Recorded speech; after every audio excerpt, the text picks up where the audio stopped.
Bienvenidos a un nuevo programa del Movimiento Alternativa de Argentina a través de GB Latam. Hoy vamos a entrevistar a Cristian Nader, historiador de la Escuela Nacional de Antropología e Historia de México y experto en geopolítica. Bienvenido, Cristian, realmente un placer tenerte con nosotros. Gracias por tu tiempo y en primer lugar quisiera que nos des un pantallazo desde tu visión, desde tu sentipensar, de lo que ves en lo que ocurre en toda nuestra Via Yala, que tiene un montón de comunes denominadores. No, bueno, el placer es mío, gracias por la invitación. Lamentablemente no se puede dar un buen diagnóstico ante lo que estamos contemplando en nuestro continente, hemisferio, Via Yala, América, Isla Tortuga, etcétera, como le gustan, Semanáhuac, como le gustan llamar. Lo que estamos viendo es el repliegue por parte del imperio a su centro de expansión primigenio. O sea, nuestra América, ante la imposibilidad de Washington, de Estados Unidos, de dominar hegemónicamente todo el planeta de acuerdo a los estándares que dictaron a partir de 1991 con el fin de la Unión Soviética, cuando declaran que había llegado el fin de la historia, que a partir de ese momento la democracia liberal burguesa y el capitalismo centrado en Estados Unidos dominaría todo el planeta. Empiezan a encontrar problemas desde hace 2 décadas, el resurgimiento de Rusia como una superpotencia, China convirtiéndose por supuesto en lo que es hoy en día, además de una idea de multipolaridad que va avanzando problemáticamente, pero ahí va. Entonces, lo que hace el imperio desde la primera administración Trump, aunque también con Obama se empieza a figurar, es retroceder y atrincherarse en nuestro continente, mientras coloca en distintas regiones del planeta a sus socios o títeres o cipayos, satélites, a hacer su trabajo sucio, el sionismo en el oeste de Asia, Francia en el norte de África, Japón rearmándose en el oriente o en el Pacífico asiático, y mientras tanto Washington retornando a su centro de expansión primigenio, que es donde amasa el expansionismo primigenio en el siglo XIX, y a través de lo más cercano podría ser un segundo plan Cóndor, aunque la estrategia es un poco distinta, controlando múltiples naciones desde Cabo de Hornos hasta prácticamente el Polo Norte. Bueno, tú lo sabes, tú lo aprecias día a día, sufres día a día lo que ocurre en Argentina, pero también en el otro lado andino, con literalmente un nazi que gobierna, Antonio Kast, Ecuador con un narcogobierno, o Perú sin un gobierno, tal cual, Bolivia con una dinastía, el Paraguay con el stroessnerismo, Bukele en El Salvador con un régimen carcelario, lo mismo que en Honduras, intentando domar a los países que no se someten absolutamente, llegando a grados de secuestrar presidentes, amenazar naciones que llevan asediadas 7 décadas, como Cuba. Y es lo que estamos viendo. Lo que Washington busca es un control hemisférico absoluto y además también un control absoluto de las materias primas que se encuentran en ese continente, desde hidrocarburos, litio, agua dulce, agua potable, tierras raras, plata, y por supuesto el control geoestratégico, que es lo más importante, para evitar que otras superpotencias, digamos, traten de tener cualquier vínculo con cualquier nación de nuestro continente, y así hacer valer la llamada doctrina Monroe y el destino manifiesto, hoy aglomerados en ese concepto que le llaman doctrina Donroe, que aglomera todas las políticas expansionistas, supremacistas y excepcionalistas que ha tenido Estados Unidos desde su fundación como un imperio-nación desde finales del siglo XVIII. ¿Y a qué nivel están dispuestos a llegar? Bueno, lo presenciamos el 3 de enero del presente año en Caracas, o lo que están fraguando en contra de Cuba, o incluso en contra del Reino de Dinamarca en Groenlandia. Vaya, digo, todo con hacerse el control total de un continente que en este momento, lamentablemente, el 75% está controlado por cipayos estadounidenses. Vos hablabas de un 2026 que empezó justamente un 3 de enero con esta invasión fuera de todo tratado internacional y de toda ley previsible, ¿no? Y todas estas cosas que estás comentando, que estamos viendo, que muchas veces no se informan en profundidad, hablan a las claras de la doctrina Monroe, quizás con un corolario Trump, que le ha agregado una dinámica más agresiva, pero justamente a raíz de todas estas amenazas e invasiones, ustedes que están más cercanos a Estados Unidos en el sentido de la localización, ¿no? Eh, Puede ser que el imperio esté en decadencia y que vienen por las riquezas a partir de una segunda colonización, como algunos interpretan.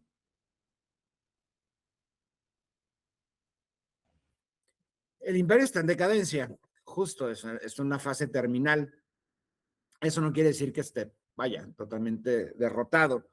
Es cuando los imperios son más peligrosos, ¿no? Cuando van a hacer hasta lo imposible por mantener esa posición hegemónica.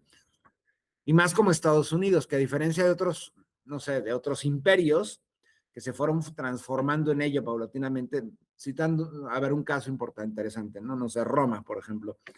Roma nace como una república bastante agresiva, y 4 siglos después, después de haber sido, bueno, primero una monarquía, luego una república, finalmente se convierte en un imperio.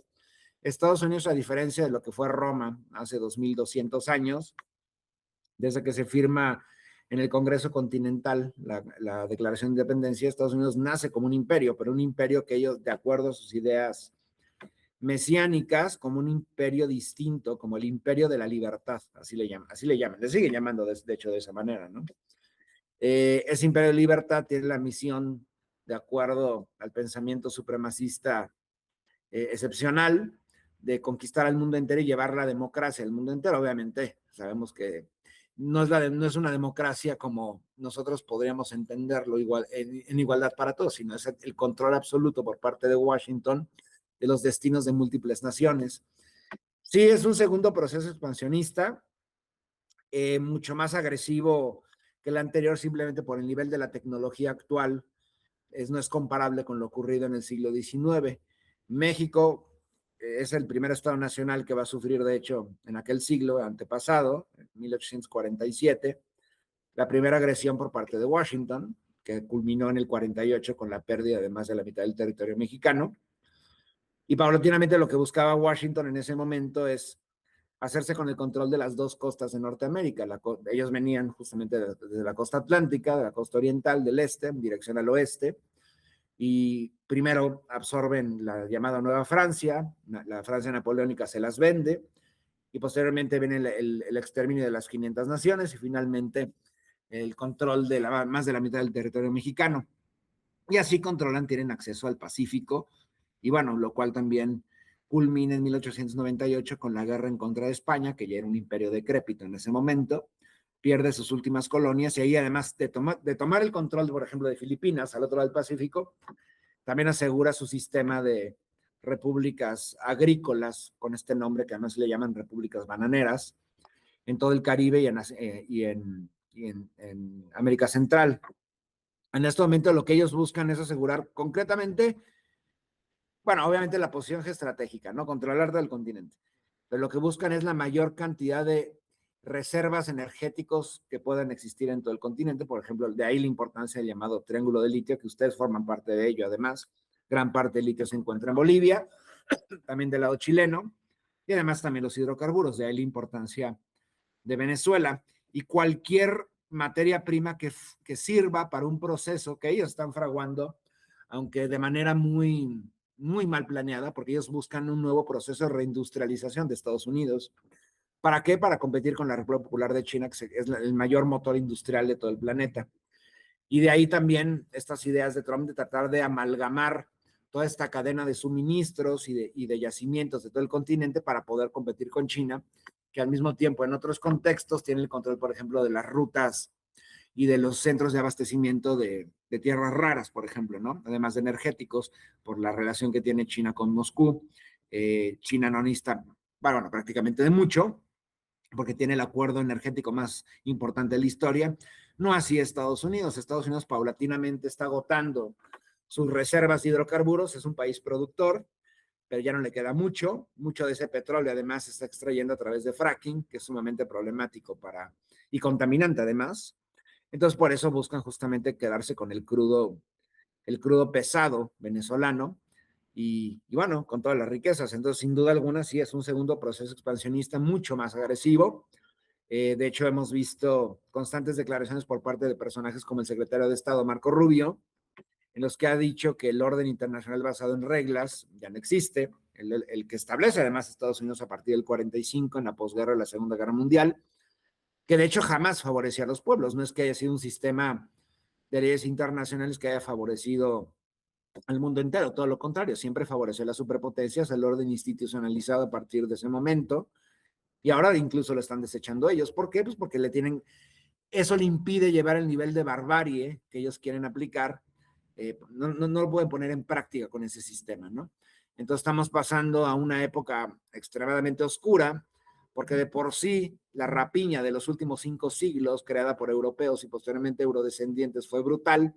Lo que se avecina es el último atisbo y digamos la última bocanada por parte de ese imperio, que no nada más es Estados Unidos, es entendiéndose Occidente y Eurooccidente como un todo, y de ahí justamente la necesidad por parte también de sus satélites europeos de que Estados Unidos realice ese tipo de acciones.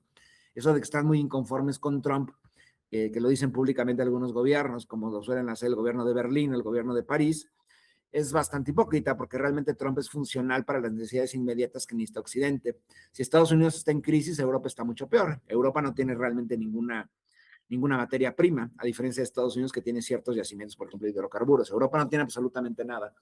Entonces, de ahí que apoyen justamente los planes por parte de Trump para depredar el continente americano, mientras ellos hacen exactamente lo mismo. Por ejemplo, el caso francés en el contexto africano, lo que recientemente está haciendo el gobierno de Macron en la zona del Sahel y también en el noroeste de África. Entonces, sí, estamos viendo un proceso expansionista que se va a ir agudizando conforme pasen los años, bueno, ni siquiera los años, los meses, o lo podemos estar presenciando en este momento en suelo mexicano, que cada vez la injerencia va aumentando poco a poco, ya pasó de lo verbal a las acciones paramilitares y narcoparamilitares por parte de Estados Unidos en lugares estratégicos de México como Jalisco, Chihuahua, y también lo pueden ver ustedes, de hecho, en su región, o sea, más hacia el sur del continente, lo que está haciendo el sionismo, por ejemplo, en la zona patagónica, pero no solamente del lado argentino, sino también del lado chileno, o lo que están haciendo en contra de Venezuela, que prácticamente Trump le encantaría declarar que es un protectorado, incluso el Estado 51.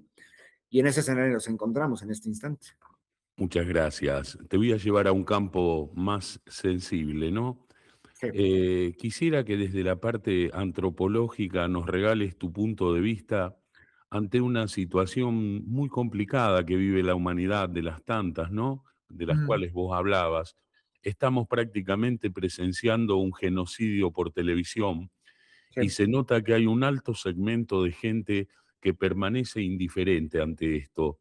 Desde la parte antropológica, desde tu punto de vista, ¿qué es lo que nos está pasando como humanidad que justamente estamos perdiendo esa sensibilidad?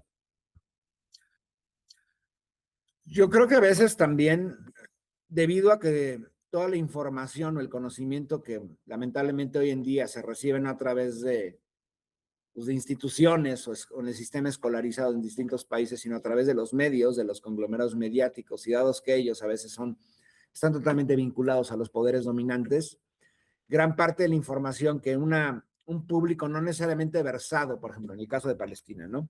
No todo el mundo sabe dónde está Palestina, no todo el mundo sabe la historia de Palestina, y generalmente todo el conocimiento que reciben en torno a aquel país y a la región levantina o del oeste asiático es a través del filtro eurocéntrico y supremacista imperialista, por ende también sionista. Entonces, siguen jugando, a pesar de que estamos presenciando un genocidio en tiempo real, que por supuesto no es el primer genocidio, vaya, si contabilizamos los genocidios en la modernidad no acabaríamos.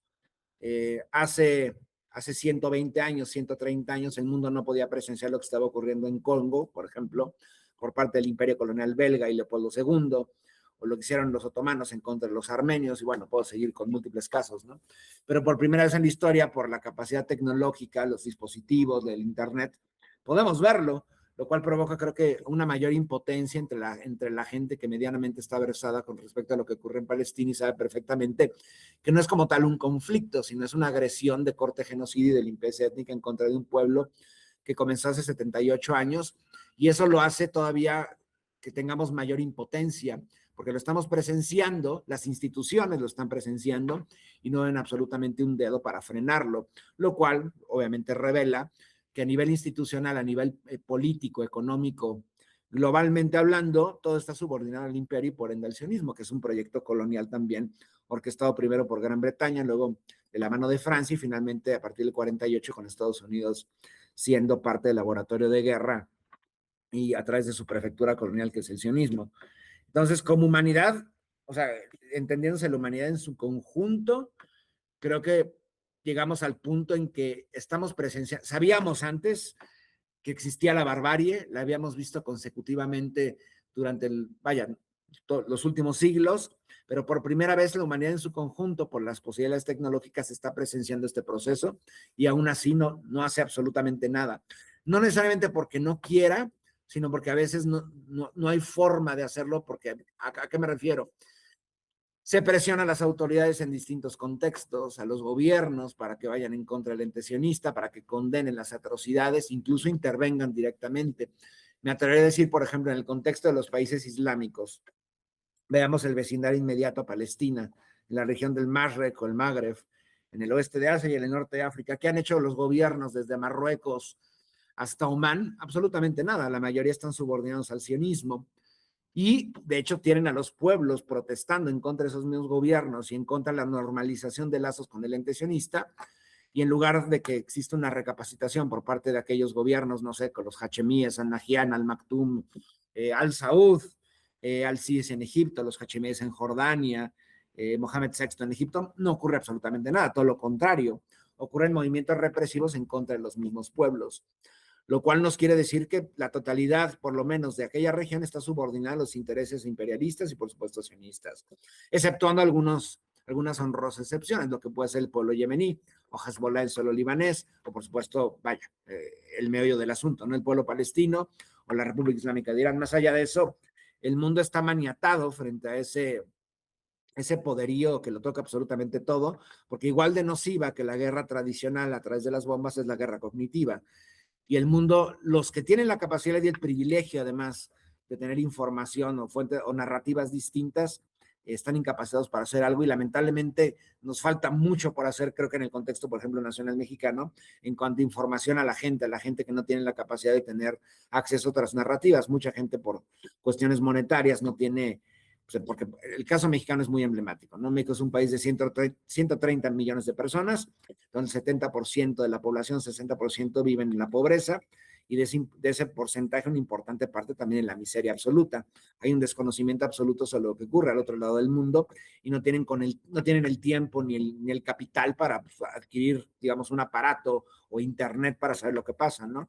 Entonces creo que en el contexto latinoamericano falta mucho por hacer, y más en gobiernos que teóricamente son antagónicos al poderío imperialista estadounidense, ¿no? Como Colombia, México, Brasil, etcétera. Sí, dime. Siguiendo el análisis sobre el campo humano, ¿no? Los psicólogos hablan de un síndrome de Estocolmo, el tema del enamoramiento con quien te hace daño. Sí. ¿Qué pasa que están creciendo desde tu punto de vista el fascismo en los gobiernos de los países que conforman lo mal llamado Latinoamérica, ¿no? Pienso que es Abya Yala, todo lo que es Centroamérica, Suramérica y el Caribe.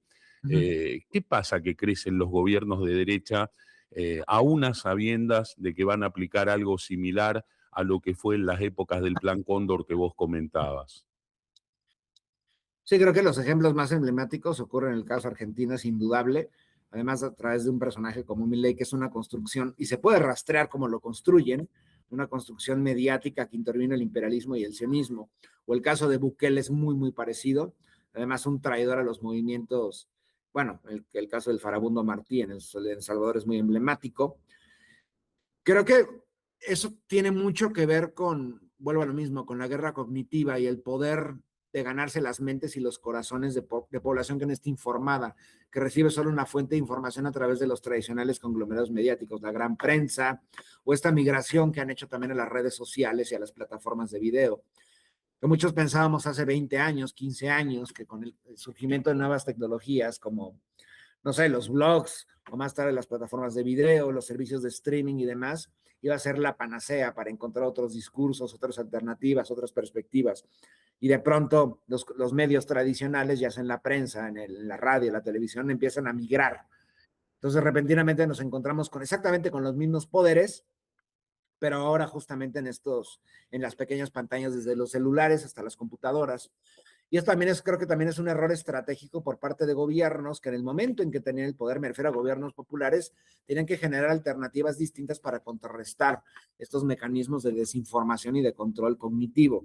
Por ejemplo, tenemos el caso del gobierno de México. Hasta el momento, a pesar de que va el segundo periodo de la llamada 4T, primero con Andrés Manuel López Obrador y posteriormente con Claudia Sheinbaum, seguimos careciendo, por ejemplo, de infraestructura digital propia. No tenemos servidores, la tecnología satelital es de hace 3 décadas, no tenemos con medios, incluso una agencia de noticias propia independiente, no la poseemos, no tenemos redes sociales conjuntas en América Latina, medios como, no sé, digamos continentales, como por citar algún caso, Telesur cada vez están más mermados. Entonces, frente a eso, tenemos justamente pues, los grandes poderes, los conglomerados mediáticos que poseen el gran capital a fin de cuentas, ¿no? Y que replican el mismo discurso y la misma narrativa por parte de Washington. Y esa narrativa por parte de Washington, que durante un siglo ha estado aplicando las estrategias de demonización y de provocar el terror entre la población por estos arquetipos que van construyendo como el pánico al comunismo, el pánico al populismo. Ahora, de hecho, le agregan el prefijo narcopopulismo o narcoterrorismo. Pues, lamentablemente, por no carecer de alternativas para ese público, pues la gente acaba cayendo presa de eso, sin mencionar también las estratagemas tradicionales de la democracia liberal burguesa. Porque, por ejemplo, en el caso hondureño, que es un caso de elección reciente, además de la guerra y la propaganda, la demonización en contra de la izquierda, del proyecto de continuidad de Xiomara Castro y demás, en contra de Manuel Zelaya, etcétera. También tenemos, por ejemplo, la maquinaria de fraude electoral, amparado también por las oligarquías nacionales. Entonces, lamentablemente, frente a eso, ¿qué puede hacer los gobiernos que teóricamente están más cercanos al pueblo? Pues obviamente prepararse para lo que se avecina. Y yo veo que ocurre todo lo contrario. En algunos casos, como el mexicano o el colombiano o incluso el brasileiro, están muy seguros de la continuidad de los proyectos, pero esos proyectos de qué sirven si no se les da al pueblo las alternativas para que tarde o temprano ellos puedan ser la última línea de defensa ante esta guerra cognitiva que ven aumento paulatinamente, ¿no? Creo que en el caso argentino, a pesar de los errores de personajes que ya conocemos, como no sé, el último caso, Alberto Fernández, yo jamás pensé que podía llegar a Milei al poder. Y ahí lo tienen justamente, ¿no? En el caso salvadoreño. Pensamos que una caricatura tan grotesca, un homúnculo de estas características, jamás iba a ser imposible que llegara. O en el caso chileno, el caso de Cast, literalmente un sujeto que trabajaba con la junta de la dictadura pinochetista, que estaba presente en sesiones de torturas y que desciende directamente de un criminal de guerra nazi que se refugió en Chile. O Novoa, que es un narcotraficante, que de hecho ni siquiera tiene ciudadanía ecuatoriana. Él nació en suelo de Miami, o el de Bolivia, Rodrigo Paz, que además es el tercero de una dinastía que tampoco tiene ciudadanía boliviana, nació en España y ahí está en el poder, ¿no? Y eso creo que también habla mucho de las falencias, de los errores, de la confianza, de las luchas de poder internas en distintos contextos de izquierda o populares a nivel continental, ¿no? Lo de Bolivia se pudo haber evitado muy sencillo, simplemente las dos líneas que chocaron, la línea de Arce y la línea de Evo, pues a fin de cuentas la gente se distanció de la política y tenemos el resultado de lo que ocurre en este momento en suelo boliviano. Obviamente el pueblo reacciona y el pueblo se levanta, pero creo que las cosas podrían ser más sencillas si nos preparamos y vemos a futuro como el imperio lo hace, porque el imperio lamentablemente no vea, como en el caso mexicano, que es un sexenio por presidencia, no, el imperio ve a 50 años, a 100 años, estas estratagemas, que no tampoco son tan sofisticadas, porque son refritos, son estrategias que hemos visto durante 120 años, las siguen aplicando y seguimos cayendo en eso, ¿no? Y lamentablemente se podrían evitar en algunos casos, y debido justamente a la incompetencia o a la credulidad de que ellos pues, vamos a poder lidiar con ello, pues estamos viendo cómo la ultraderecha y el fascismo va avanzando. Un fascismo que nunca se fue, el fascismo siempre estuvo aquí, al igual que en el caso europeo, ¿no? Obviamente ya no llegan a través del fascismo con el Duce en Italia o con Franco en España o con Adolf Hitler, sino este fascismo pues, de personajes que se concentran además a través de la OTAN, que es una organización multinacional de corte rusófobo, pues que es la continuidad del Tercer Reich, es eso, la OTAN es eso. Y eso hizo Washington inteligentemente en el 45. A la mayoría de los criminales nazis, los más importantes, estratégicamente hablando, ellos no fueron juzgados en Nuremberg. Ellos fueron adaptados a través de la operación Paperclip, por ejemplo, directamente a la estrategia anticomunista por parte de Washington. Lo mismo hicieron con los japoneses. Entonces, el fascismo, te digo, nunca se fue. Creo que va cambiando de máscaras paulatinamente. Pero si algo hay que destacarle, no es un halago, más bien hay que destacar lo que hace Trump en su primera y segunda administración, es que por fin se quita esa máscara, por fin hace revelar lo que es el imperio históricamente. Creo que yo prefiero un Trump por encima de un Milley, o por encima de un Obama, o por encima de personajes que se ven como salvadores. Trump te dice abiertamente lo asqueroso que va a ser.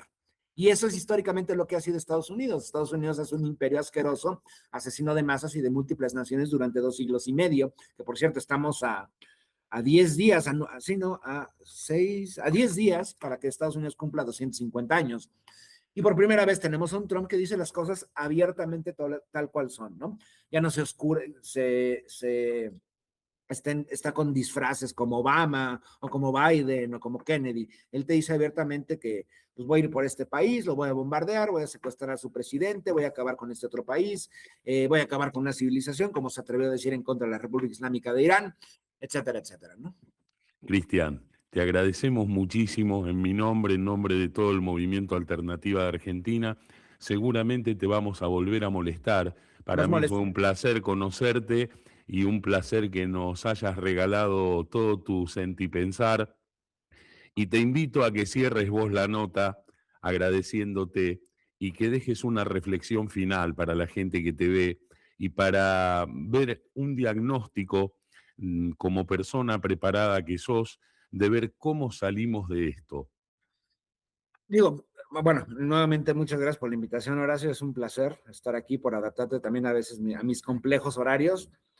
Yo no podría hacer recomendaciones ni consejos a gobiernos como tal, simplemente a la gente que nos está viendo o escuchando, hacerle notar en el caso argentino que pues, no están solos a fin de cuentas. Las mismas, lastimosamente, los mismos periplos que están viviendo ahorita en suelo argentino lo están viviendo otra vez en otros contextos compañeros en suelo boliviano, en suelo ecuatoriano, en El Salvador, en suelo mexicano, etcétera, ¿no? Los mismos mexicanos o hispanoparlantes en el contexto estadounidense también lo están viviendo, porque también hay un plan Cóndor interno en contra de los grupos minoritarios en Estados Unidos. Y creo que aprovechando esa coyuntura, las pocas herramientas que tenemos para conocer el mundo y para entender el mundo, pues aprovecharlas. Si ustedes tienen una conexión a internet, o pues no sé, una plataforma de video, conéctense con otros y fraguar una resistencia conjunta, porque a fin de cuentas, si algo quedó demostrado, es que solos no podemos. Entonces tenemos que hacerlo en conjunto, no necesariamente a través de gobiernos, sino también a través de individuos o grupos en resistencia, que por supuesto sé que existen en Argentina como existen en otros contextos del mundo, y así tendrá que ser, ¿no? Ya sea desde las redes, las nuevas trincheras, o desde lo tradicional, desde la calle, la fábrica, el campo, la montaña, como siempre ha sido, ¿no? Y al final los pueblos pues, van a prevalecer. Sin importar lo que hagan los gobiernos, los pueblos tienen que prevalecer. Fue Cristian Nader desde México y quien les habla, Horacio Muñoz de Toro, desde Las Parejas Santa Fe, para el Movimiento Alternativa de Argentina a través de GB Latam TV. Hasta el próximo programa y muchísimas gracias.